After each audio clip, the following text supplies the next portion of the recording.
Wendy here from ECS Coffee in Burlington. Today I'm just going to do a quick comparison between the Breville Barista Express and the Delonghi La Specialista.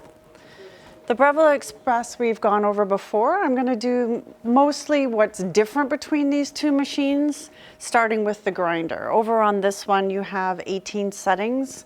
With the Specialista, we're going down to 5 different settings. So if you're at the top end or the bottom end of your grind, depending on your rate of pour, not as many places to go with this grinder for your different beans. So the Breville Barista Express also has 4 filters that come to put into your portafilter. There's 2 doubles and 2 singles, one set of them being dual walled and one set is single walled. In the Delonghi over here, you're getting 2 filters, one single and one double. They are both dual walled. So this helps with the pressure, again, if you're new to tamping, or if you have a bean that you're not sure of the grind, it will help get the pressure up, but it doesn't come with the single wall baskets. Okay, another comparison that's different would be when it comes to the frothing wand. This one here, you have to do a little bit more work and research to get your texture right, just dipping it underneath the tip of the milk and then plunging it down once you've got enough foam going on. Whereas with the Delonghi, you're working with their patented Panarello here. If you look closely, you'll see at the top, if you pop it up, it's going more towards a flat, and when you pull it down, it's going to introduce more air so that you get those lovely bubbles without doing much work. It's like being a barista from the tamp all the way through. And speaking of the tamp, the Breville Barista Express, you're doing all manual tamping. The tamper is here on the side. It's magnetic. It tucks away when you're done. What they've done with the Delonghi, which is fabulous, is they've done a built-in tamper. So it's hidden inside so that after you do your grinding and click it down, it's supposed to put the right amount of pressure onto your coffee puck, which will give you a nice even tamp. So sometimes when your tamp isn't exactly right and it goes on an angle, the water will take a path of least resistance, and sometimes it'll crack inside the puck, which you can't see, and then not flow properly. So we'll start with the Barista Express. I have in here, I have the single wall double basket. So we're just gonna hit here. It's gonna start to grind.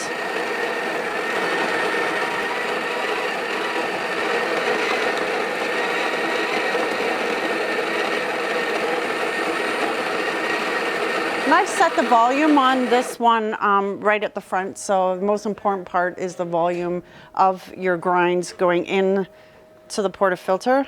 If you'll notice when I pulled that out a little bit before I scooping it to the center, there is a little bit of a mess. You can scoop that down into the tray. So this is what I'm talking about with the even tamp. You have to get it lined up yourself first here, and then lean into it and just give it some shoulder push and a twist. This gives you a nice even tamp if you know what you're doing. So, or a little bit of practice. So you're just gonna lock this in. So now I'm going to do all that on the Delonghi Specialista. So grab the portafilter basket. As soon as I lock it into position and you'll hear it click, it'll automatically start grinding.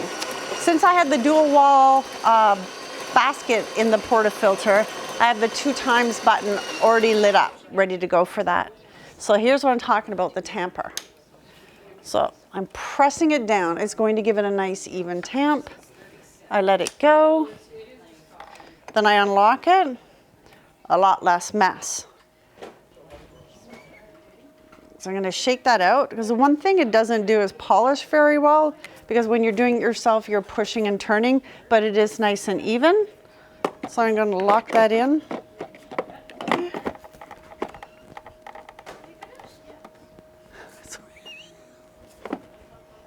There we go. Sorry about that. I couldn't help myself, but I'm going to laugh. I need to go get another cup now. All right, so I grabbed another mug for this machine. So you want to put it down. So this is another difference between the two. when I'm going to brew my double shot on the Breville Barista Express, it'll pour the double shot in, and then I'll have to move my cup in order to get the hot water. But it's kind of like one step when you move over to the La Specialista. It does the espresso and then the Americano all in one go. So proper pressure zone just inside. It did the pre-infusion first that we're used to with this machine, which is excellent.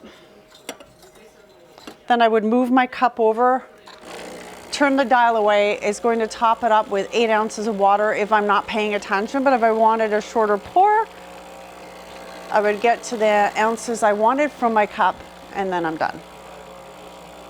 So say, okay, that's perfect for me. I can turn this off. So back over here at the Specialista, I have put 2 doses of coffee into the portafilter. It now knows I still want double the amount of water, which you can override the programming on both of these machines. So I'm just gonna hit the OK button. What's gonna happen is the same thing again, pre-infusion. And then it pauses, and then hopefully goes up until the optimal pouring zone for your, there it is, just inside there. So right now I'm all the way down at the grind setting 2 on this machine. I have a little bit more play on the grinder over at the Breville Barista Express. So what's fabulous, no moving the cup. Right away, started pulsing the water in at the same time. It knows I want an Americano, and because I'm dialed in over here at the Americano setting. Breville Barista Express, you're doing your shot and then whatever you want to afterwards. Both of them work the same way, that if I hit the OK button at any time, it's going to stop the flow. And there we go. Pretty even that way. But again, if you don't want to, if you're the type that doesn't want to have to move your cup, you just want to put your cup down, hit the Americano button, the Delonghi wins on that account. All right, so we're going to put these aside.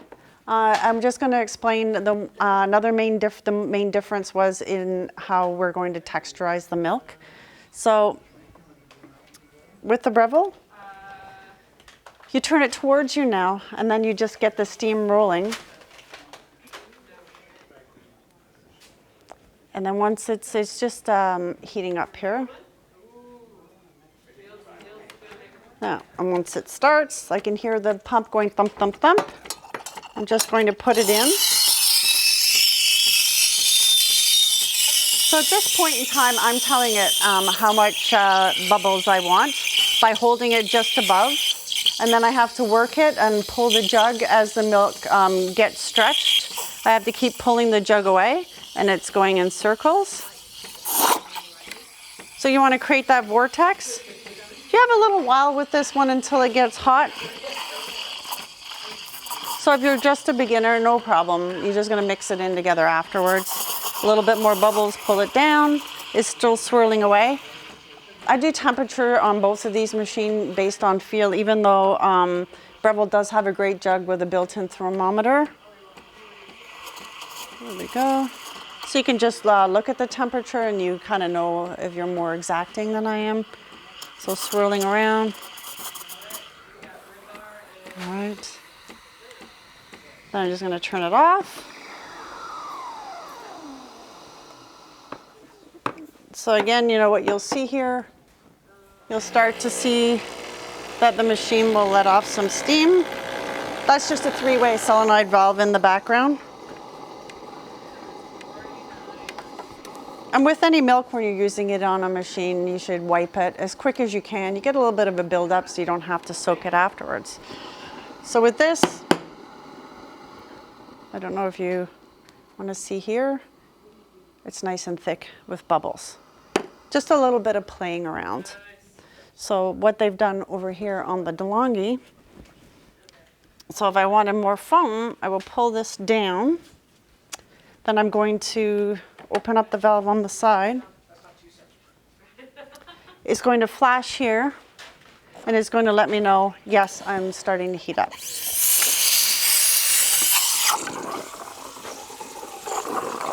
You just hold it. I've asked it for lots of bubbles, so that's what it's going to do. going to do the same thing, give it a fair shot to hold it to the same temperature as I like, and then we'll have a nice look at the foam.